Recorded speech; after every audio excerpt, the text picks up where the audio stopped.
नमः समय साराय स्वानुभूत्या चकासिते चित्स्वभावाय भावाय सर्वभावान्तरक्षिदे वन्दितु सर्वसिद्धे दुवमचल्मणोवमं गदिं पत्ते भोक्ष्यामि समय पाउड ब्रह्मो सुध केवली बड़िरम।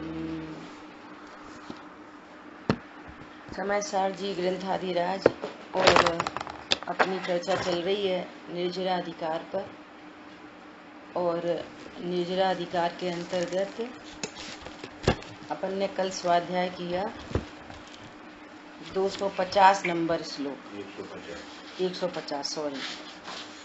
150 नंबर श्लोक पर अपन ने चर्चा की। बहुत इम्पोर्टेंट बात आई थी यहाँ पर।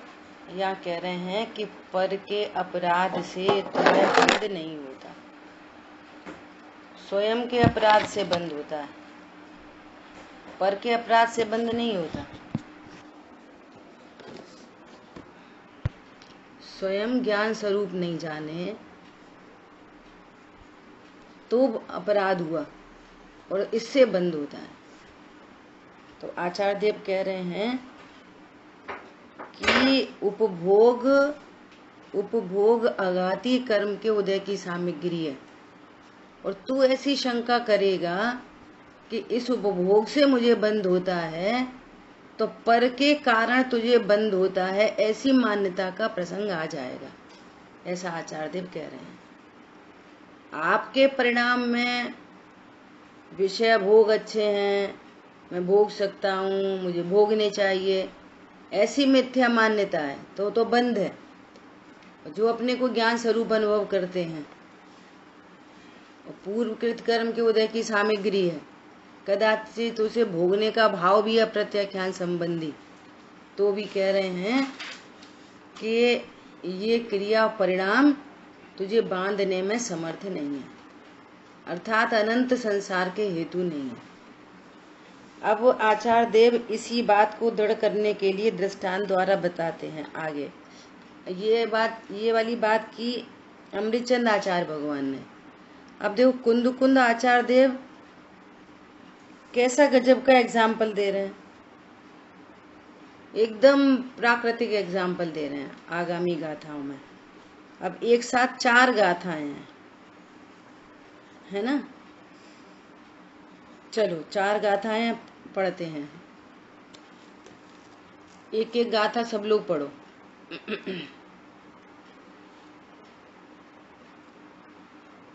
चलो पढ़ो, कौन पढ़ेगा? भुञ्जन्तस्य विविहे सच्चित्ता चित्तमिस्सये दव्ये सच्चित्ता अचित्ता, ऐसा बोलना है, सच्चित्त अचित्ता सचित्त चित्त मिस्सये दव्ये शङ्खस्य सेद भावो रविशक्कदि किरणगोकादुम्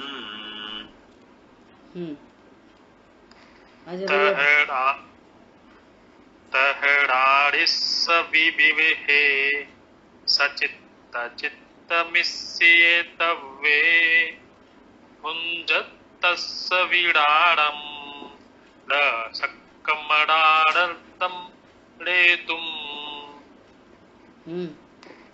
भाई साहब पढ़िए।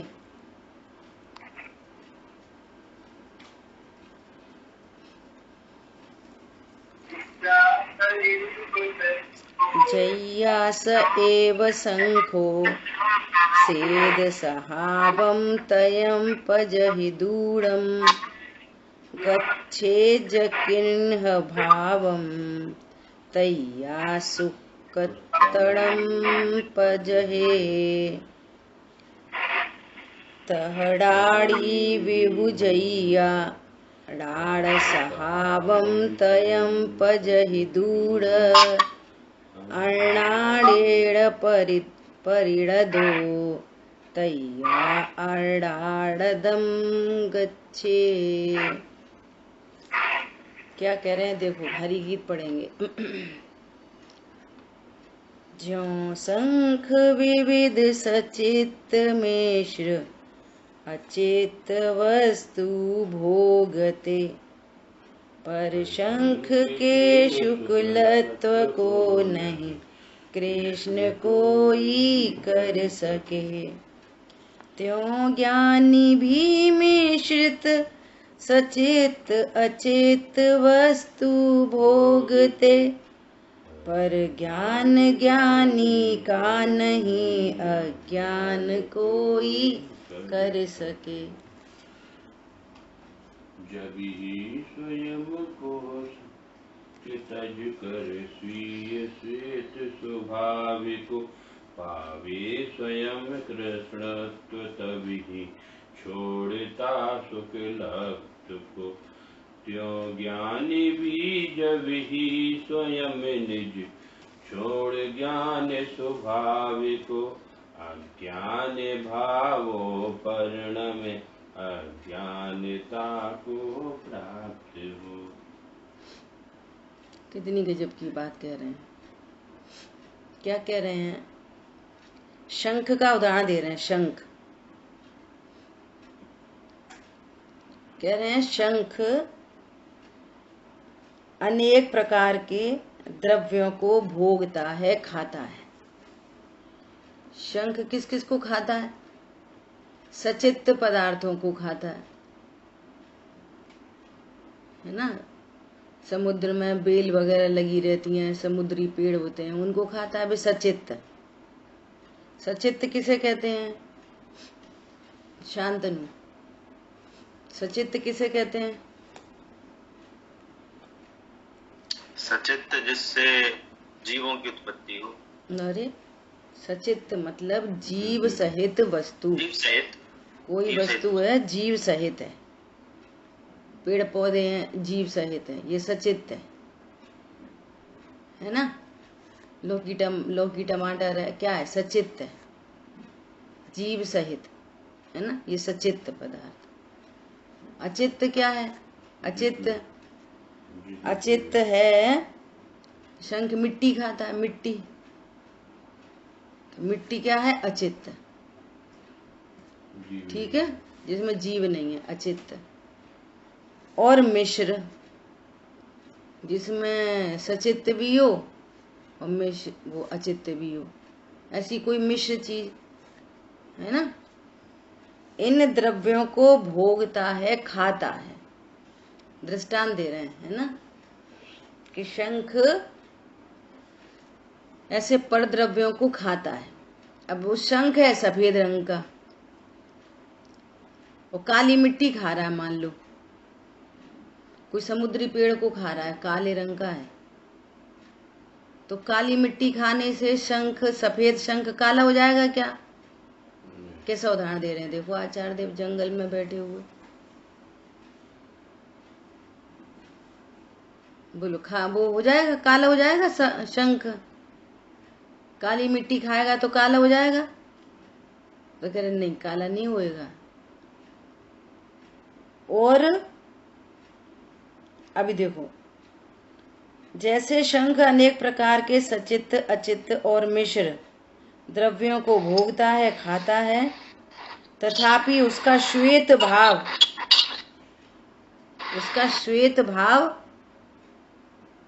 क्या हुआ?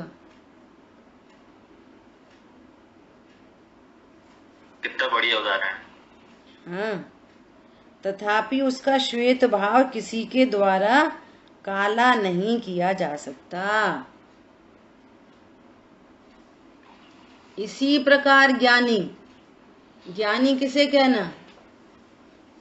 जैसा वस्तु स्वरूप है वैसा उस ज्ञान ने जाना है, सो ज्ञानी।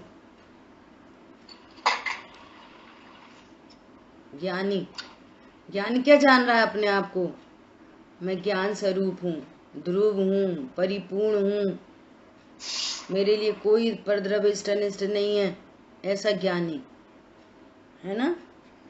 अब ज्ञानी और जिसका मिथ्यात्व चला गया, अज्ञान चला गया, अनंतानुबंधी राग द्वेष चले गए, ये ज्ञानी।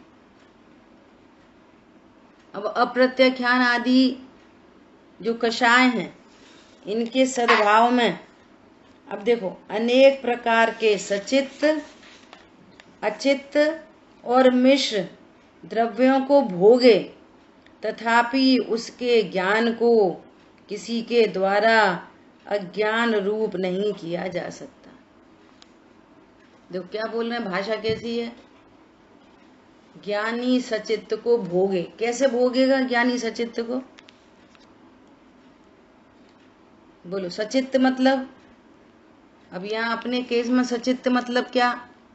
सचित्त पर द्रव्य, स्त्री, पुत्र, नौकर, नौकरानी, पत्नी, पति, ये सब सचित्त, रिश्तेदार, ये सब क्या? सचित्त। और अचित्त क्या? अचित्त क्या चीज है? अचित्त मतलब ये घर, दुकान, सोफा, गाड़ी, ये सब अचित्त। सचित्त और अचित्त। और मिश्र मतलब जहाँ सचित्त अचित्त दोनों हो। तो सचित्त अचित्त दोनों कहाँ होते हैं? जैसे देश, नगर, ऐसा कह लो, या फिर ऐसा कहो कि गहने पहनी हुई स्त्री, ये मिश्र हो गई। समझ में आ रही है? ऐसा तो सचित्त अचित्त मिश्र। या ग्राम, नगर, नगर में सब होते हैं सचित्त अचित्त, सब चीजें होती हैं। तो अब प्रश्न है, चलो अभी अज्ञानी की तरफ से बात करें। अज्ञानी सचित्त पदार्थ को, पत्नी, बच्चे आदि को कैसे भोगता है? बोलो। ये मैं हूँ और ये मेरे है। हाँ, ऐसे भोगता है। पॉइंट समझ में आ रहा है? इंद्रिय के भोग, मधुर, विष सम, लावण्यमयी कंचन काया, ये सब कुछ जड़ की क्रीड़ा है। कोई भी विषय भोग चल रहा है, पांचों इंद्रिय में से कोई भी विषय चल रहा है, माने रसना इंद्रिय का कोई विषय चल रहा है, भोजन चल रहा है, भोजन अचित्त पदार्थों का भोग है ना। तो वो थाली, वो दाल चावल भात है ना, और वो जिव्या इंद्री, ये तो सब जड़ की क्रीड़ा चल रही है। पॉइंट समझ में आया? और एक भाव उत्पन्न हो रहा है, मैं भोजन करूं, भोजन करूं, भोजन करूं, ये भाव उत्पन्न हो रहा है। और यहीं पे त्रिकाली ध्रुव भगवान आत्मा विराजमान है। तो अज्ञानी मैं भगवान आत्मा हूं, त्रिकाली हूं, ध्रुव हूं, ऐसा ज्ञान नहीं है। वो अज्ञानी जीव, जीव द्रव्य से, गुण से, पर्याय से रसना इंद्री को नहीं छूता और रसगुल्ला को नहीं छूता, भोग तो सकता ही नहीं है पर द्रव्य को। ज्ञान में रसगुल्ला गे बना और उसी समय चारित्र की परिणति में मंद कषाय रूप भाव उत्पन्न हुआ। तो ये ज्ञान में गे बना है मेरी पर्याय में, विशेष पर्यायों में, और चारित्र की पर्याय में विकार उत्पन्न हुआ है। पर द्रव्य तो मेरी पर्याय में भी नहीं आया और इसको भ्रम होता है कि मैं रसगुल्ले को भोग रहा हूं। भोगता तो अज्ञानी भी नहीं है। कौन समझ में आया? कोई नहीं भोगता, एक द्रव्य दूसरे द्रव्य को भोगता नहीं है।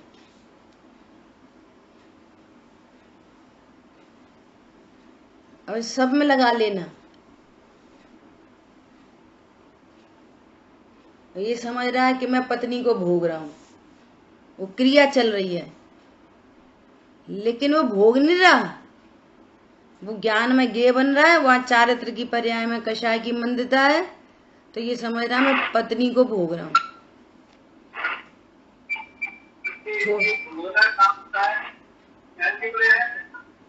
क्या भोगना कहाँ होता है? भोगना भोगना नहीं हो रहा, मैं भोग रहा हूँ, ऐसी अज्ञानता हो रही है।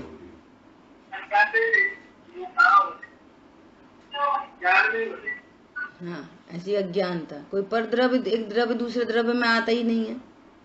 बच्चे को भोग रहा हूँ, छोटा बच्चा घर में आया है, अब उसको खिला रहे, कह रहा है, उसको खुशी हो रही खिला खिला के, समझ रहा है बच्चे को भोग रहा हूँ। बच्चे को नहीं, ये खुशी तेरी पर्याय है, नंद का शायरू। और ज्ञान में गेयाकार बना है, और गेयाकार बच्चे में से नहीं आ रहा, गेयाकार ज्ञान से निर्मित है, वो तेरी ज्ञान की पर्याय की योग्यता है। भोगता तो कोई नहीं है, अज्ञानी समझता है मैं पर को भोग रहा हूं।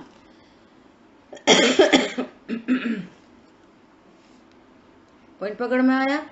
इसलिए उसको अज्ञान, मिथ्यात्व का अनंत पाप, और जैसा राग उत्पन्न हो रहा है वैसा पाप।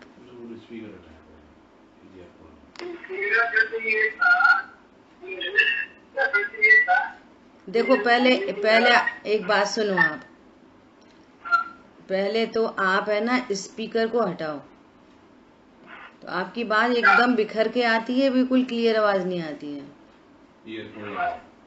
ईयरफोन लगा लिया करो, उससे अच्छा।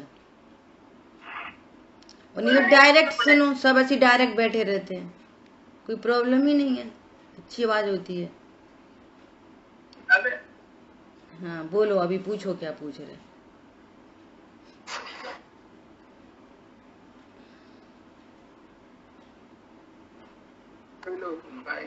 हाँ आ रही है, सब सुन लेंगे, बोलो आप, चलो।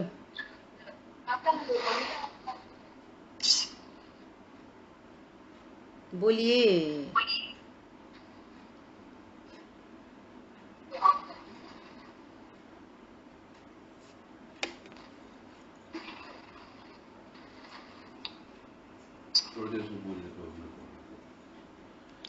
तो यहाँ पर क्या कह रहे हैं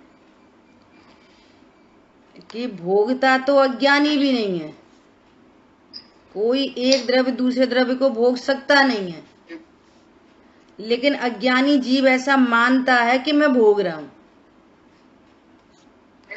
कौन समझ में आया? वो ऐसा जानता है कि मैं भोग रहा हूं, तो इसलिए वो अज्ञानता को प्राप्त होता है, भ्रांति को प्राप्त होता है, अनंत राग द्वेष उत्पन्न होते हैं। अब बात आ रही है ज्ञानी की। ज्ञानी क्या जानता है? मैं ज्ञान स्वरूप हूं, पर को भोग सकता नहीं। अब अप्रत्यख्यान प्रत्यख्यान संजुलन संबंधी परिणाम मौजूद हैं, और उनमें उन परिणाम के चलते देह की क्रिया हो रही है, आश्रव की क्रिया हो रही है, और वो अपने को ज्ञान स्वरूप जान रहा है। तो कह रहे हैं कि सचित्त पदार्थों का संयोग, अचित्त पदार्थों का संयोग और मिश्र पदार्थों का संयोग, उसको सब मिलकर अज्ञानी नहीं कर सकते। जिसके ज्ञान में भगवान आत्मा आया है, ये वाली बात चल रही है। उदाहरण दे रहे हैं कि जैसे शंख है, और वो शंख काली मिट्टी खाए तो वो कोई काला नहीं हो जाता, ये कह रहे हैं। ऐसे ही ज्ञानी है, जिसने अपने ज्ञान स्वरूपी भगवान आत्मा मैं हूं ऐसा जाना है, अब वो दिखाई दे रहा है युद्ध के मैदान में, अब वो दिखाई दे रहा है 96,000 में, इंद्र हैं, वे दिखाई दे रहे हैं विमानों में, कोई नार की है, वो दिखाई दे रहा है नरक में लड़ते झगड़ते। परंतु ये सचित, अचित और मिश्र, इनका भोग, जो चर्म चक्षु से भोग दिखाई दे रहा है, वो भोग ज्ञानी को अज्ञान रूप परिणमित नहीं करा सकते, ये कह रहे हैं। वो ये कभी नहीं कह सकता कि मैं सचित अचित्त को भोगता हूं। तो प्रश्न ये चल रहा था, सचित्त का भोग मतलब क्या? कि ये सचित्त पर पदार्थ मेरे हैं, अचित्त पर पदार्थ मेरे हैं। मिश्र को कैसे भोगेगा? मिश्र को ये देश मेरा है, ये नगर मेरा है, बस ये अच्छा है, ये बुरा है, इसका ही नाम भोग है और कुछ नहीं। भोग भोग के नाम पर कुछ नहीं होता। क्या बोला? ये परद्रव्य मेरा है, पत्नी मेरी है, गाड़ी मेरी है, देश मेरा है, ग्वालियर मेरा है, यही भोग है बस। अब भोग में क्या होएगा? अब कोई अच्छा कोई बुरा, तो अच्छे बुरे का भेदन होएगा, तो समझेगा कि मैं उस पर पदार्थ को भोग रहा हूं। ठीक है ऐसा। अब देखो आगे बहुत गजब की बात आ रही है अगली गाथा का। क्या कह रहे हैं? जब वही शंख उस श्वेत स्वभाव को छोड़कर कृष्ण भाव को प्राप्त होता है, तब शुक्लत्व छोड़ देता है, अर्थात काला हो जाता है। अब नेचुरली कोई पहले बहुत गोरा था और फिर वो काला हो जाए, कलर डाउन हो जाए, ऐसे कोई शंख है और खुद से ही काला हो जाए, अपने श्वेत भाव को खुद से ही छोड़ दे, सचित अचित मिश्र पदार्थों के भोग से नहीं, खुद से ही छूट जाए, इस तब शुक्लत्व को छोड़ देता है।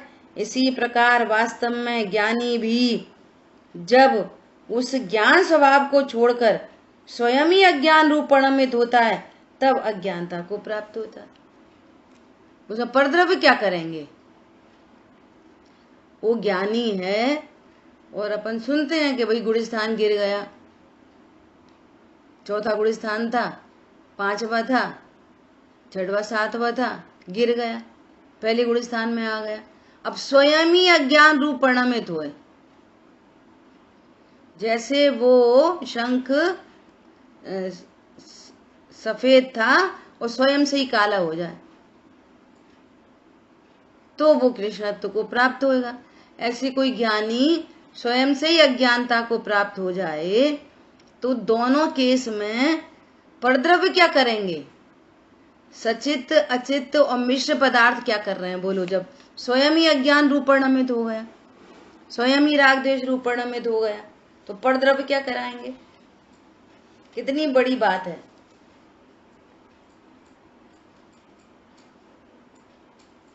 ये जीव स्वयंभू है, स्वयंभू। प्रवचन सार जी में गाथा है, स्वयंभू की गाथा है। कैसी स्वयंभू की गाथा है?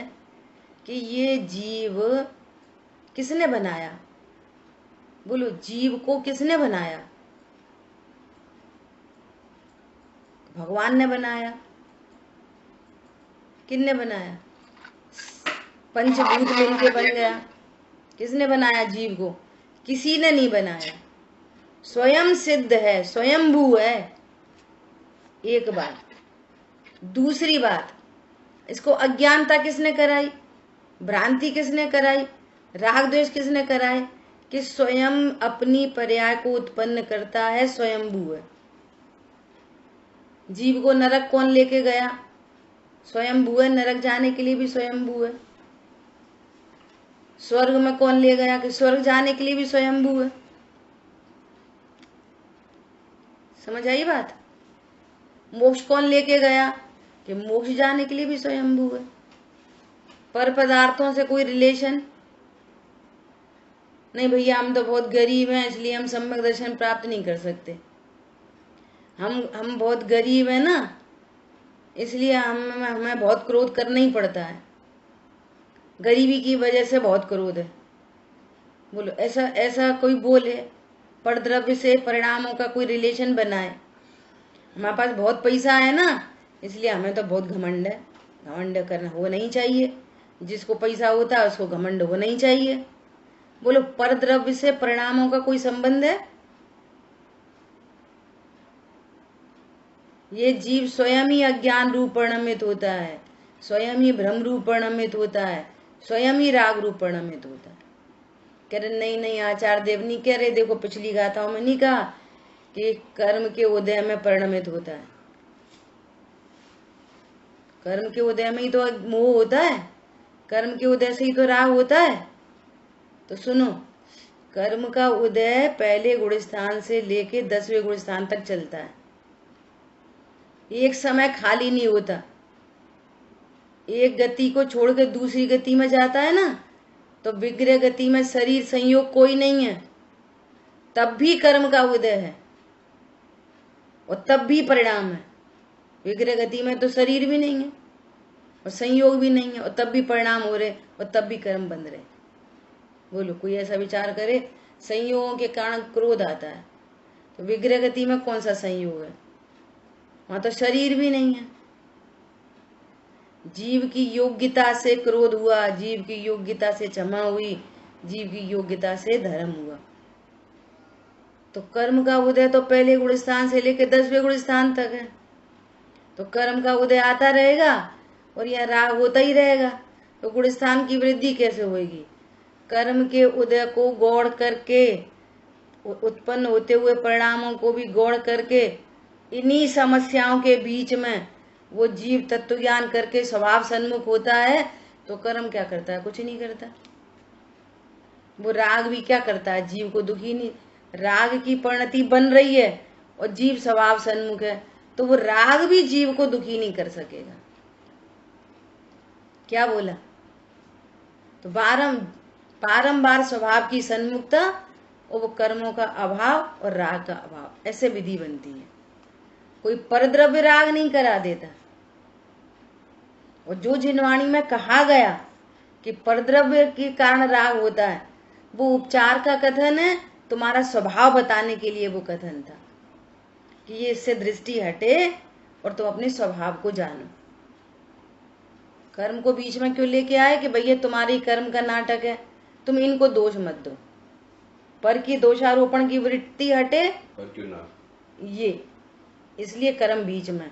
और जो परिणाम है वो विभाव है, स्वभाव नहीं है, तुम्हारा स्वभाव ज्ञायक है। ये दो कर्म को बीच में लाने से दो सॉल्यूशन मिलते हैं। भैया आपके ही कर्म का, तुम क्यों कह रहे हो तुम्हारी पत्नी खराब है, बच्चे खराब हैं, तुम नहीं कर्म बांधे, वैसे तुम्हें संयोग प्राप्त हुए, तो पत्नी खराब क्यों कह रहे, समाज खराब क्यों कह रही? आपके ही परिणामों का फल है, उससे कर्म बना, इसलिए कर्म को लेके तो इन सब की नास्ती हुई, कर्म बीच में।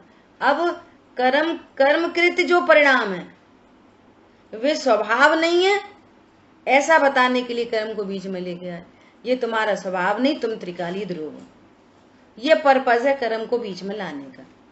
लेकिन अब तुमने दोनों पर्पज सॉल्व नहीं करे और एकांत उसमें चले गए कि कर्म राग कराते, कर्म राग कराते, तो ये गाथा सिद्ध कैसे करोगे?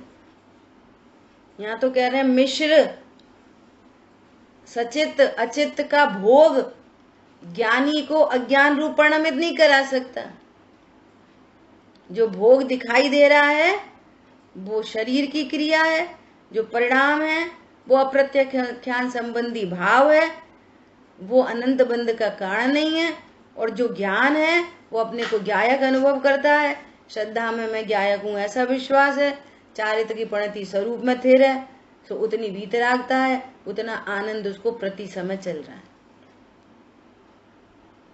तो कौन उसको अज्ञान रूप परिणमित कराएगा? कौन सा परद्रव्य है, कौन सा ऐसा विश्व का परद्रव्य है जो हमको अज्ञान रूप परिणमित कराएगा? बोलो। पत्नी बच्चे अज्ञान रूप परिणमित कराते कि कर्म अज्ञान रूप परिणमित कराते? कौन कराता है? ये जीव स्वयं ही अपने स्वरूप को नहीं जानता। टोडरमल जी कह रहे हैं अब तो सब प्रकार से अवसर आ गया है, तुम्हारे को समझने की बुद्धि भी है, बाहर में रिलैक्स भी है, कोई धन आदि की चिंता नहीं है, सामने एकदम शुद्ध तत्व मिल गया है, एकदम शुद्ध तत्व मिल गया है, पूरी विधि मिल गई है। बोलो अब ऐसे नहीं तो कैसे? ऐसी बात है, बोलिए। जब अपने स्वरूप से अपने स्वरूप में है तत्व ज्ञानी है ना, और अपने स्वरूप से जब कुछ होता है पर में आने लगता है, तब उसको वहां पर अज्ञानी कहेंगे। क्यों कहेंगे अज्ञानी? क्यों कहेंगे अज्ञानी? आप सिद्ध करो, क्या क्यों कहेंगे अज्ञानी? जैसे यहाँ है ना, ज्ञानी जब ज्ञानी होता है तो बात बोली ना कि गुणस्थान गिर जाए किसी का, ये वाली ये थोड़ी कि पर को जानने तो घड़ी घड़ी ज्ञानी और अज्ञानी। ज्ञानी की परिभाषा क्या है? जो स्वयं को स्वयं पर को पर जाने। नहीं, गुणस्थान से गिरा उसने हमने कोई क्या नहीं पकड़ा इसलिए। हाँ तो बस ठीक है, वो स्वयं ही अज्ञानी हो तो हो। यहाँ पे ये विषय चल रहा है कि कोई परद्रव्य तुम्हें अज्ञानी नहीं करता, स्वयं ही उसकी पर्याय में अज्ञानता उत्पन्न हो तो हो। ये थोड़ी जिसने अपने स्वभाव को जाना, अनुभूति का काल है, उसने अपने को जान लिया, ओहो मैं तो ज्ञान स्वरूप हूँ। अब वो अनुभूति तो कंटिन्यूअस अनुभूति तो अनंत भगवान को होती है, और निचले गुण स्थानों में चौथे गुण स्थान वर्ती को 6 महीने में एक बार हुए तो वे 6 महीने तक अज्ञानी, फिर अनुभूति होगी तो ज्ञानी। ऐसा ज्ञानी अज्ञानी थोड़ी होता है। क्या बोला? अरे भले ही पर का जानना हो रहा है, लेकिन उसके लब्धि उपयोग में क्या है? मैं तो भगवान आत्मा हूँ। ये तो अनंत कर्मों के बंध का प्रसंग, हर अनुभूति से छूटेगा, अनंत कर्म बंधेंगे। अरे उसको मिथ्यात्व अनंतानुबंधी चली ही गई। मिथ्यात्व पर सन्मुक्ता के काल में भी मिथ्यात्व अनंतानुबंधी है ही नहीं, कर्म बंधेगा ही नहीं। ऐसा कैसे? ज्ञानी का अर्थ ये नहीं है वो ज्ञान को ही देखता रहता है, पर स्वपर प्रकाशक शक्ति है, स्वरूप है स्वपर प्रकाशक। पर का जानना होता है, लेकिन पर को पर रूप जानता है, इसलिए ज्ञानी है। पर को जानने के काल में भी मैं तो भगवान आत्मा हूं, इसलिए ज्ञानी है। पर को जानना अपराध थोड़ी है, पर को जानना तो स्वभाव है। देखो एक बात से छूटेंगे तो बहुत सारे विरोध का प्रसंग आ जाएगा। मतलब इसका मतलब ये हुआ कि अब तक हम ये समझ रहे कि ज्ञानी हम तब कहेंगे जब निर्विकल अनुभूति है, और निर्विकल अनुभूति से छूटा अज्ञानी। तो फिर ये पिछली गाथा है तो का कुछ भाव ही नहीं ग्रहण हुआ, कोई मतलब ही नहीं निकला। यहाँ तो क्या है, युद्ध का मैदान वो ज्ञानी है, तो युद्ध के मैदान में स्वभाव की सन्मुखता होगी, पर सन्मुखता होगी? बोलो। पर सन्मुखता का काल है, युद्ध के परिणाम है, और ज्ञानी है। और नरक में तो 24 घंटे लड़ाई झगड़ा है, तो भी ज्ञानी है। ज्ञानी की परिभाषा क्या है? जो वस्तु को न कम जाने, न अधिक जाने, न विपरीत जाने, वो ज्ञानी है। जो वस्तु को, अपने को, आत्मा को न कम जाने, न अधिक जाने, न विपरीत जाने। वस्तु कैसी है? ज्ञान स्वरूपी। तो ज्ञान स्वरूपी को ज्ञान स्वरूप जाने, वो ज्ञानी। पर को जानने के काल में भी ज्ञान स्वरूप जानता है, पर को कभी निज रूप नहीं। यही तो मैटर चल रहा है कि सचित अचित पर द्रव्यों को भोगे, तथापि ज्ञान को अज्ञान रूप नहीं किया जा सकता। किसी पर द्रव्य के द्वारा ज्ञान को अज्ञान रूप परिणमित नहीं किया जा सकता।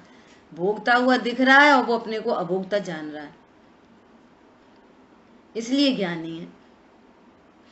अब क्या करें? कषाय शेष है और देह का संयोग है, शरीर की क्रियाएं हो रही हैं, परिणाम हो रहे हैं, लेकिन ज्ञान अपने को भगवान आत्मा जान रहा है। अब कोई विषय भोग, मतलब ये इसका ये मैटर है, कोई परद्रव्य तुम्हें अज्ञानी ज्ञानी, कोई परद्रव्य तुम्हें मिथ्या दृष्टि सम्यक दृष्टि, कोई परद्रव्य तुम्हें रागी भीतरागी नहीं करता। इसलिए स्वयंभू की बात आई। कोई परद्रव्य तुम्हें रागी द्वेषी नहीं करता, पर तुम्हारी परिणति में राग द्वेष उत्पन्न होने की योग्यता है, तो परद्रव्य क्या करे? देखो समझना इस बात को भी, परद्रव्य कोई नहीं है सामने। कभी कभी ऐसा होता है ना कि घर में कोई नहीं, अकेले ही है, एकदम अकेला बैठा बैठा हंस रहा है, अकेले ही बैठे बैठे रोना आ गया। अब तुम्हें शोक कौन करा रहा है? घर में तो कोई है नहीं। तुम्हारी परिणति में योग्यता है शोक होने की, पर के कारण नहीं होती। और जब पर है ना, जिस समय पर था उसने कुछ बोला तब शोक हुआ, तब भी पर के कारण नहीं हुआ, तुम्हारी पर्याय में योग्यता है इसलिए उत्पन्न हुआ है शोक। मुनिराज को खबर दो, प्रभु आपकी पूर्व में जो पत्नी थी ना वो मर गई, तो मुनिराज को कितना शोक होएगा, कितना शोक होएगा। तुम्हारे पूर्व में जिसको बच्चा कहते थे ना, वो 10 साल का है, वो मर गया, तो मुनिराज को कितना शोक होएगा। प्रश्न क्यों नहीं होएगा? पर्याय में योग्यता ही नहीं है, कहां से लाओगे?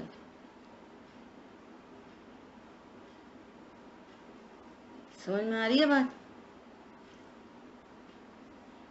देखो दृष्टांत तो खोटा है, लेकिन यहाँ पे समझने जैसा है। कोई बंध्या स्त्री है, बोलो कितने कारण मिलाए जाएं कि उसको पुत्र की प्राप्ति होगी, योग्यता ही नहीं है।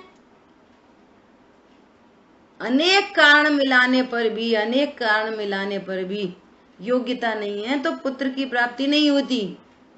लोक में भी कोई बीज है, डाल दो जमीन में, उसमें योग्यता ही नहीं है उगने की, कैसे उगेगी? ऐसे ही ज्ञानी में स्वयं के ही कारण ऐसी योग्यता नहीं है कि वो अज्ञान रूप परिणमित हो, तो अनेक पर द्रव्य के भोग उसे अज्ञानी नहीं कर सकते, क्योंकि उसके ज्ञान में ज्ञायक विराजमान है। ये मैटर चल रहा है। ये अज्ञानी अपनी हर कसाय का, हर लापरवाही का कारण किसको बताता है? पर द्रव्य को। क्यों? तुम ढंग से क्यों नहीं सुन रहे? अरे वो जमीन में बैठे थे ना इसलिए। क्यों? तुम क्लास में क्यों नहीं आए? अरे वो ऐसा हो गया था ना, मक्खी आ गई थी इसलिए, मक्खी जी आ गई थी इसलिए क्लास में नहीं आया। इतनी छोटी छोटी चीजों को मतलब अपनी भूल स्वीकार नहीं करेगा, पर कोई दोष देता रहेगा। पॉइंट पकड़ में आया? ऐसे दिन भर में आपको हजारों एग्जाम्पल मिल जाएंगे। अपनी गलती की स्वीकृति होना बहुत बड़ी बात है। क्यों भैया तुम 4 दिन से ऐसे नहीं आ रहे? ना, हम तो रोज ही आते हैं। सामने ही सामने सफेद झूठ। और ये नहीं, और ऐसा नहीं विचार करेगा कि अरे मैं नहीं आ पाया, वो उनके कारण सो नहीं पाए, जग नहीं पाए, फलाने ढिकाने 50 बातें करवा लो। अपनी गलती का कारण कौन? परद्रव्य। यहां पर कह रहे हैं परद्रव्य तुझे कुछ नहीं कराता, तुझे ही अपने हित की रुचि नहीं है, इसलिए तू नहीं आ पा रहा। क्या बोला? लोक में लगा लो, बच्चे का पेपर होए, अरे छोटा सा नर्सरी केजी का पेपर होए, और फिर सोने दो, आप सोते रहना। अरे भैया तुमने बच्चे को पेपर देने नहीं भेजा, अरे वो रात में सो नहीं पाए थे। किसी माता पिता ने बोला है आज तक ऐसे कि रात में सो नहीं पाए थे इसलिए? लौकिक कार्यों के लिए पर को दोष देता है। अरे क्या बताएं, उठ नहीं पाए, अरे इतने बहुत रिग्रेट हो रहा है, बहुत। वो लौकिक चीजों के लिए बहुत रिग्रेट होता है, पारलौकिक के लिए कुछ नहीं होता। अरे क्या बताएं, अब एकदम भूल गए, अरे बस क्या बताएं। पॉइंट पकड़ में आ रहा है? पर द्रव्य के कारण तुम्हारी कोई पर्याय उत्पन्न नहीं होती। यहाँ पे ये कह रहे हैं तुम स्वयं ही अज्ञान रूप परिणमित करो, तुम स्वयं ही तत्व ज्ञान नहीं करो, सब ओर से अवसर आया है, और फिर दोष पर द्रव्य को दो कि पर द्रव्य का भोग उपभोग ये हमें अज्ञान रूप परिणमित कराता है। कि भैया तुम इतने घमंडी क्यों हो? लोग घमंडी नहीं होंगे हमारे पास इतना पैसा है तो। क्या बोला कि तुम्हें इतना रूप का मत क्यों? अरे रूप है ना इसलिए तो, कितने सुंदर हैं हम, तो रूप का मत नहीं होएगा। ये जिनवाणी कहती है कि जो शीशे में शक्ल देख के ऐसा बोले अरे मैं कितना काला हूं, ये भी रूप का मद है। ये पता ही क्या है तुम्हें मद कैसे कहते? पर और पर्याय के बल पर अपने को बड़ा जानना भी मद है और हीन जानना भी मद है, दोनों मद है। क्या बोला? क्यों हो रहा है ये मद? पर के कारण हो रहा है, क्योंकि हमारी सूरत अच्छी नहीं है इसलिए हमको दीनता आ रही है। इसलिए पॉइंट बहुत अपीलिंग है, ध्यान से सुनना। हम तो बहुत ही काले हैं इसलिए हमें शीशा में शक्ल देख देख के बुरा लगता है। तुम काले हो इसलिए बुरा लगता है? बोलो जल्दी बोलिए। काले हैं इसलिए बुरा लगता है, गरीब है इसलिए बुरा लगता है, मैं काला हूँ इसलिए बुरा लगता है, वैसे मानने से। अरे अस्थि से बोलो, भगवान आत्मा हूँ। जिस समय ये देह काली है उस समय तुम कौन हो? भगवान आत्मा। भगवान आत्मा हूँ ऐसा नहीं जानने से दीनता आ रही है, शरीर के कारण दीनता नहीं आ रही है। अभी ध्यान में मत जाओ भाई साहब, अभी तो सुन लो फिर ध्यान में जाना। क्या बोला? देह काली है इसलिए दीनता नहीं आ रही है, भगवान आत्मा हूं ऐसा नहीं जान रहे इसलिए दीनता आ रही है। परद्रव्य के कारण दीनता नहीं आती, परद्रव्य के कारण घमंड नहीं होता, अपने स्वरूप को नहीं जानने से दीनता और घमंड आता है। ये बात है, वो यहाँ पर कह रहे हैं तुम स्वयं से ही अज्ञान रूप परिणमित हो तो अपने ज्ञान स्वरूप को नहीं जानो और ऐसा जानो मैं भोग रहा हूं, मुझे मजा आ रहा है, ये भोग अच्छा है, ये भोग अच्छा नहीं है। तो परद्रव्य क्या करेगा इसमें? ये कहना चाह रहे आचार्य। ठीक है, देखो आगे और अच्छी बात आएगी, टीका पढ़ रहे। जैसे यदि शंख परद्रव्य को भोगे खाए तथापि उसका श्वेतपन अन्न के द्वारा काला नहीं किया जा सकता, क्योंकि पर पदार्थ पर द्रव्य किसी द्रव्य को पर भाव स्वरूप करने का निमित्त कारण नहीं हो सकता। इस प्रकार यदि ज्ञानी पर द्रव्य, देखो निमित्त कारण भी नहीं हो सकता। तुम्हारी उपादान पर्याय हो तो वो निमित्त कहलाए, उपादान ही नहीं है तो निमित्त कैसे कहलाए? ये कह रहे हैं। इसी प्रकार यदि ज्ञानी पर द्रव्य को भोगे तो भी उसका ज्ञान अन्य के द्वारा अज्ञान नहीं किया जा सकता, क्योंकि पर अर्थात पर द्रव्य किसी द्रव्य को पर भाव स्वरूप करने का निमित्त नहीं हो सकता। इसलिए ज्ञानी को दूसरे के अपराध के निमित्त से बंध नहीं होता। पूर्व कर्म का उदय है और बहुत भोग सामग्री है, अब बहुत सामग्री है इसलिए बंद हो रहा है उनको, इसलिए बंद नहीं हो रहा। वो तो अपने को अभोक्ता तत्व जानते हैं। अब सामग्री उदय के कारण बहुत है, सातिशा पुण्य का उदय है और बहुत भोग सामग्री है। 96,000 का नियोग बन गया, 8,000 का नियोग बन गया, युद्ध का नियोग बन गया। तो ये युद्ध, ये विषय भोग उनको अज्ञानी बना देंगे। क्या बोला? युद्ध और विषय भोग ज्ञानी को अज्ञानी कर देंगे और भोगते हुए दिख रहा है, युद्ध के मैदान में दिख रहा है। तो अनेक पर द्रव्य मिलकर किसी अन्य द्रव्य को परिणमित नहीं करा सकते। इसलिए यहाँ पर क्या कह रहे हैं? निमित्त भी नहीं है। निमित्त कब कहलाए? वहां उपादान हो तो निमित्त कहलाए। परिणमित ही नहीं हुआ अज्ञान मोह राग द्वेष रूप, तो परद्रव्य क्या करेंगे? कुछ नहीं। ऐसे ही अपने लिए विचार करो, यहाँ परद्रव्य जिसके पास जो परद्रव्य का संयोग बना है, संयोग है ना, संयोग मतलब जो वियोग सहित होता है उसका नाम संयोग है। तो इनके कारण मुझे राग हो रहा है, इनके कारण द्वेष क्यों, तुम्हें इतनी गुस्सा क्यों आती है? अब क्या करें, भाई कोई सुनता नहीं है इसलिए गुस्सा आती है।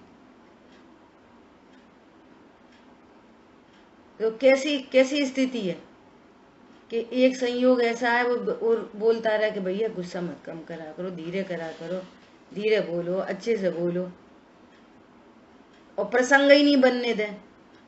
उसको मालूम है कि भूख लगी तो पहले फटाफट भोजन, प्यास लगी तो पानी, चाय के टाइम पे चाय, दूध के टाइम पे दूध, और तो भी वो गुस्सा करे। तो परद्रव्य के कारण क्रोध किया जा सकता है? होता है क्या? बोलो। थाली में 50 चीजें हैं और तो भी अनसेटिस्फाई हो, तो ये कौन करा रहा है? अनसेटिस्फैक्शन कौन करा रहा है? थाली में तो 17 चीजें हैं।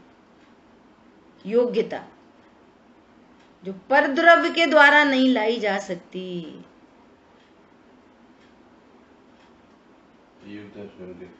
बोलो क्यों भैया तुमने मिर्ची क्यों मांगी?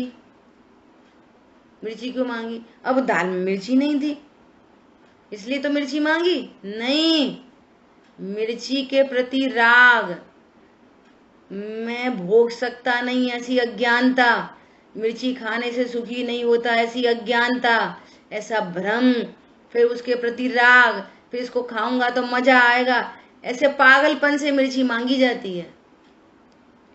ऐसे मीठा मांगा जाता है, ऐसी दाल चीनी मांगी, सब लगा लेना। वो अनादि स्वरूप जाने तो, वो कषाय का अभाव हो गया हो तो भाव ही नहीं उत्पन्न होएगा मांगने मूंगने का। टोडरमल जी ने हम तुम जैसे गृहस्थी वाले 6 महीने तक बिना नमक का भोजन करते रहे और नमक नहीं मांगा। 6 महीने, 6 महीने तक, 1 दिन 2 दिन 3 दिन नहीं। और झगड़ा भी नहीं करा माँ से कि तूने 6 महीने तक मुझे वो नहीं दिया, नमक नहीं दिया। उपयोग ही नहीं था, टीका कर रहे थे। और 6 महीने के बाद बोले माँ तूने आज नमक नहीं डाला। वो बोली 6 महीने से नहीं डाल रही, लगता है तेरी टीका पूरी हो गई। बोलो आप कल्पना तो करो, कौन सी डेफिशिएंसी आ जाएगी बॉडी में भी, आत्मा में कौन सी डेफिशिएंसी आएगी, कौन से विटामिन कौन से मिनरल कहाँ पे काम करते हैं। असाता का उदय हो और खूब विटामिन मिनरल खाओ। शरीर का काम भी परिणामों से होता है, परद्रव्य से नहीं होता। ये बिल्कुल नियम पक्का कर लेना। शरीर का कार्यक्रम भी परिणामों से होता है, परद्रव्यों के खाने पीने से नहीं होता। डॉक्टर दवा दुआ से नहीं होता, न डॉक्टर से, न दवा से, न दुआ से। भैया हमारी दुआ लग जाए, हमारी दुआ तुम्हें लग जाए। दुआ हुआ कोई की नहीं लगती। ये स्वयं ही ऐसा तत्व है कि इसमें किसी की बद्दुआ लगती ही नहीं है। क्या कुछ बात है कि हस्ती मिट्टी नहीं हमारी। दुआ है उनकी कि कोई बद्दुआ नहीं लगती। सदियों से रहा है द्रव्य कर्म भाव कर्म नो कर्म दुश्मन हमारे। बने रहे। भगवान आत्मा में क्या होता है, इसलिए यहाँ पर न श्राप की गुंजाइश है और न वरदान की गुंजाइश ही नहीं है। कौन किसी को श्राप दे और कौन किसी को दुआ दे? बोलो। किसकी दुआ से क्या होता है, किसके श्राप से क्या होता है, कैसी निशंकता। परद्रव्य के कारण कुछ भी नहीं होता। यहाँ पे तो अब कह रहे निमित्त तो है, निमित्त तो है, कह रहे निमित्त भी नहीं, लो निमित्त भी नहीं।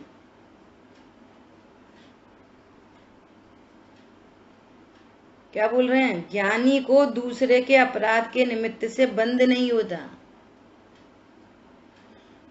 अब देखो, अब बहुत इंपॉर्टेंट लाइन आ रही है, बहुत ही इंपॉर्टेंट। और जब वही शंख परद्रव्य को भोगता हुआ अथवा न भोगता हुआ, भोगे कि मत भोगे, स्वयं ही काले रंग रूप परिणमित हो जाए। काली मिट्टी भी नहीं खा रहा, सफेद मिट्टी खा रहा है। अब ये इसमें बहुत गजब की बात है, भोगता हुआ अथवा न भोगता हुआ, श्वेत भाव को छोड़कर स्वयमेव कृष्ण रूप परिणमित होता है, तब उसका श्वेत भाव स्वयं कृत कृष्ण भाव होता है। स्वयं कृत है, वो पर में से नहीं आया, स्वयमेव किए गए कृष्ण भाव रूप होता है। इसी प्रकार जब वही ज्ञानी परद्रव्य को भोगता हुआ कि न भोगता हुआ, मुनि दशा अंगीकार कर ली, कोई परद्रव्य का भोग नहीं है, और स्वयं ही गुणस्थान गिर गया और पहले गुणस्थान में आ गया। वो तो परद्रव्य को भोग ही नहीं रहा था, फिर पहले गुणस्थान में कैसे आ गया। पॉइंट पकड़ में आ रहा है, परद्रव्य को भोगता हुआ अथवा नहीं भी भोगता हुआ। पहले हम ऐसा खाते थे, अब बिल्कुल नहीं खाते। नहीं भी भोगता हुआ, स्वयं ही अज्ञान रूप परिणमित कर हो रहा है कि मैं पर को भोग सकता हूं, मैं खाता हूं और अब नहीं खाता।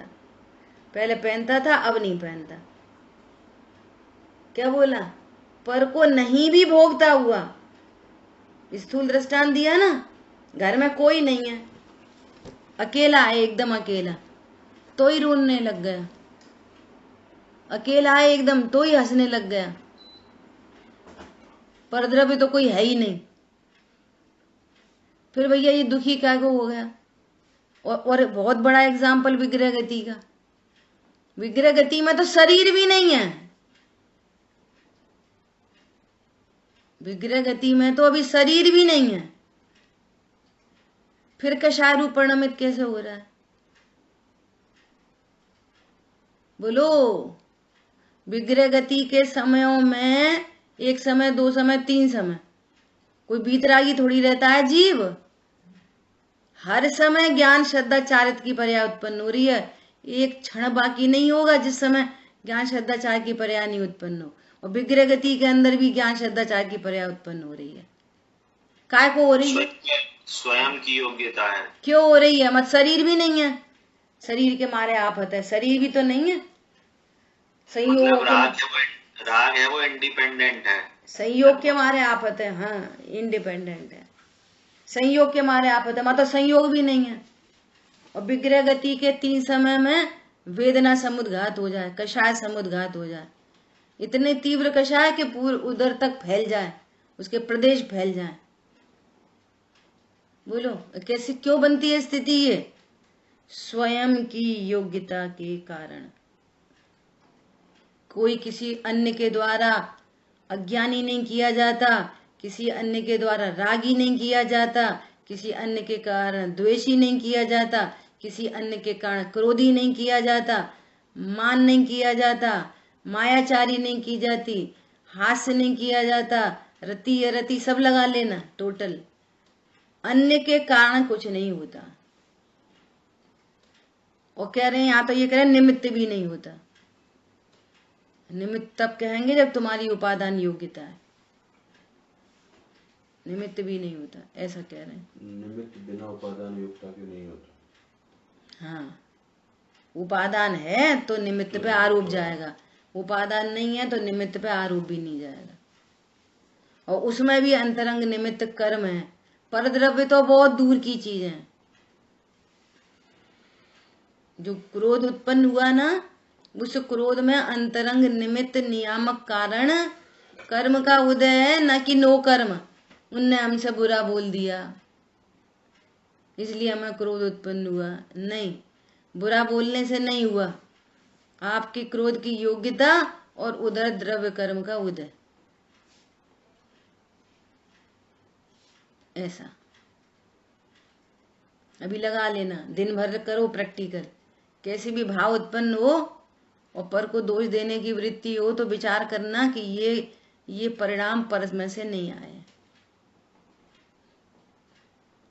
जब ये पता चलेगा ना ये परिणाम मेरी पर्याय योग्यता है और फिर वैसा वैसा बंद होता है, तब ये तैयारी करेगा कि ओहो ये तो तीव्र बंध का कारण है,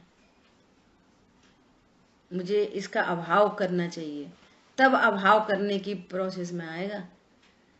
पर कोई कहता रहेगा तो वे पर में ही सुधार करता रहेगा और अपना ज्ञान बना रहेगा।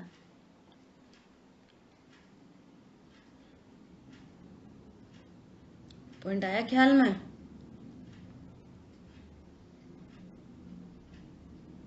कैसे परिणति निरपेक्ष हो जाती है स्वभाव समझ के। और अपनी, पंडित साहब ने ये नहीं लिखा खटकते हैं लोग, खटकती है परिणति विकारी, अपनी परिणति खटकती है, लोग नहीं खटकते और उसके अभाव का प्रसंग बनाते हैं। स्वभाव के सन्मुख कैसे टिकेगी? ये स्वभाव के आश्रय से ही इसका अभाव होएगा, दुनिया को सुधार के इसका अभाव नहीं होएगा। दुनिया सुधर गई और तुम्हें ऐसा लग रहा है कि अब तो हमारा क्रोध मिट गया। मिटा बेटा कुछ नहीं है, अभी अनफेवरेबल कंडीशन हुई, भड़ाक से भड़क के आएगा, विस्फोट हो गया। स्वभाव की जरूरत क्या पड़ेगी फिर? पर द्रव्य कोई सुधार के वीतरागता हो जाएगी फिर तो। स्वभाव सन्मुखता की तत्व ज्ञान की क्या जरूरत पड़ेगी? यहाँ कहने हैं पर से एकदम निरपेक्ष तत्व ज्ञान करते हुए ये जीव सुखी हो सकता है। इसमें स्वाधीनता का शंखनाद हो रहा है, स्वाधीनता बताई जा रही है यहाँ पे।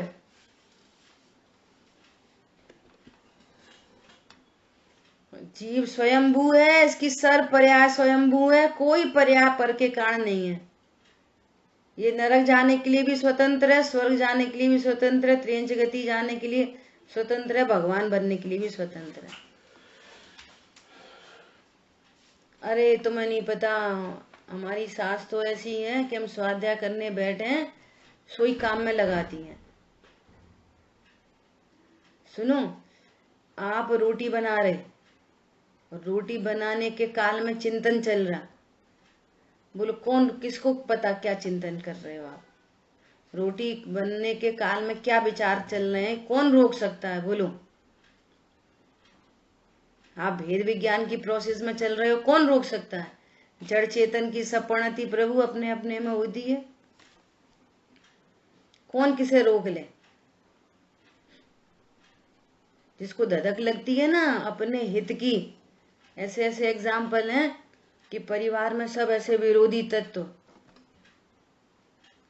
रात को उठ के 2 बजे 3 बजे अपने कमरे की लाइट जलाए तो पति चिल्लाए, तो चौका में किचन की स्लैब पे बैठ के चौकी रख के रात के 3 बजे स्वाध्याय करे और फिर दिन भर उसका घोलन, कोई को पता ही नहीं चली कब स्वाध्याय कर ली। बोलो कौन योग्यता, कौन रोके तुम्हारे हित को? कौन रोक लेगा और कौन जबरदस्ती अहित करा देगा? बताओ। हम लौकिक कार्यों में कर लेते ना ऐसा। जो शांतनु गए थे कोटा, तो जहां पे इनको रूम दिलाया था ना, वहां पर ही बाजू में कोई वो थी धर्मशाला, और धर्मशाला में वहां पर आए दिन शादी होती, इन लोग के पेपर के टाइम और उधर शादी का टाइम। तो क्या करते, जब ढोल धमाके बज रहे हैं तब सो जाओ, और जब रात होए लेट नाइट तो पढ़ो। बोलो कैसे मैनेज करते हैं? जहां पर हमको, जहां हमारी हित बुद्धि होती है वहां सारे मैनेजमेंट हो जाते हैं। हमारे घर में भाभियां थी, बच्चे छोटे छोटे, बहुत सारे बच्चे दिन भर चे चे पे, क्या करो, दिन में सो जाओ, रात में पढ़ो। किसको बोले तुम रो मत, कुछ चिल्लाओ मत। पर समझ में आया? कहने का मतलब ये, जहाँ हित भाषित होता है वहां सब मैनेजमेंट होते हैं। कोई पर को दोष नहीं देता कि तुम क्यों फेल हो गए, कि हमारे घर में शादी थी। सगी बहन की शादी हुए तो बच्चे के लिए व्यवस्था कर दी जाए दूसरे रूम में, जाओ भैया तुम पढ़ो, डिस्टर्ब नहीं होना, तुम्हारी साल बर्बाद हो जाएगी। बोलो। और यहाँ कोई शादी के माहौल में ऐसे करे तो उसको पागल समझे कोई। हाँ, तुम्हें अभी स्वाध्याय की पड़ी है, अब शादी का माहौल है, तुम्हें स्वाध्याय की पड़ी है, शादी का माहौल है, तुम्हें सामायिक की पड़ी है, तुम्हें जाप देवे की पड़ी है। कौन सा मेरा कार्य है, कौन सा हितरूप कार्य है, उसे कौन बिगाड़े और कौन सुधारे? ऐसा एकदम पर से निरपेक्ष, सारा हित अहित सब मेरे हाथ में, न किसी परद्रव्य की चलती न कर्मों की चलती। ऐसा यहाँ पर स्वतंत्रता की बात कर रहे हैं। इसी प्रकार जब वही ज्ञानी परद्रव्य को भोगता हुआ अथवा नहीं भी भोगता हुआ ज्ञान को छोड़कर स्वयमेव अज्ञान रूप परिणमित होता है, तब उसका ज्ञान स्वयं कृत अज्ञान होता है। कर्णान योग की शैली में ऐसा कहा जाता है, कर्म का उदय आ गया, तीव्र कर्म का उदय आ गया, लेकिन कर्म के उदय ने अज्ञानी नहीं बनाया, वो निमित्त की सापेक्षता का कथन है। उपादान जीव की पर्याय है। निमित्त नैमित्तिक संबंध घटित होता है, लेकिन निमित्त कराता नहीं है बलात् करके, ऐसा कह रहे हैं। इसलिए ज्ञानी के यदि बंध हो तो वह अपने ही अपराध के निमित्त से हो। बंध में निमित्त कौन है? अपना अपराध, न कि परद्रव्य। और देखो इसमें पहले भी गाथाएं निकल गई। पूर्व कर्म का उदय नवीन बंध का हेतु तब बनता है जब बीच में राग होए। राग नहीं है तो पूर्व कर्म का उदय निर्जरा को प्राप्त होता है। शांतनु कहाँ चले गए? पूर्व कर्म के उदय से भाव होते, उदय से भाव नहीं होते। तुम्हारे भाव हुए तो पूर्व कर्म का उदय नवीन बंध में हेतु बनेगा, और राग भाव नहीं हुआ तो पूर्व कर्म का उदय निर्जरा को प्राप्त हो जाएगा। पूर्व कर्म का उदय चल रहा, प्रणति स्वभाव सन्मुख है, कर्म क्या करेगा?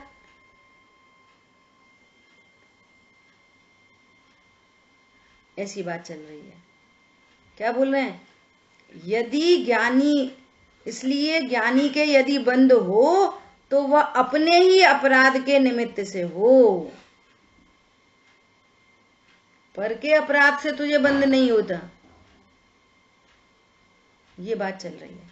स्वयं ही अज्ञान रूप परिणमित हो तब होता है, कोई दूसरा थोड़ी तुम्हें अज्ञान रूप परिणमित कराता, क्रोध रूप परिणमित कराता। अभी गाथाएं आएंगी कि भैया कर्म का उदय है वो ही हंसाता है, कर्म का उदय रुलाता है, कर्म का ही उदय मोह कराता है, कर्म का ही उदय वेद उत्पन्न कराता है। कह रहे हैं ऐसे ज्ञान वाला मोह नदी को पार नहीं कर सकता। ये अपना अपराध स्वीकार करे, और फिर आचार्य देव कह रहे हैं इस अपराध को दूर करने का उपाय क्या है? अहम को खलु शुद्धो, ये तत्व निर्णय, वेद विज्ञान, वेद विज्ञान के द्वारा उस अपराध का अभाव करता है, होता है, ऐसा बोलो। ठीक है।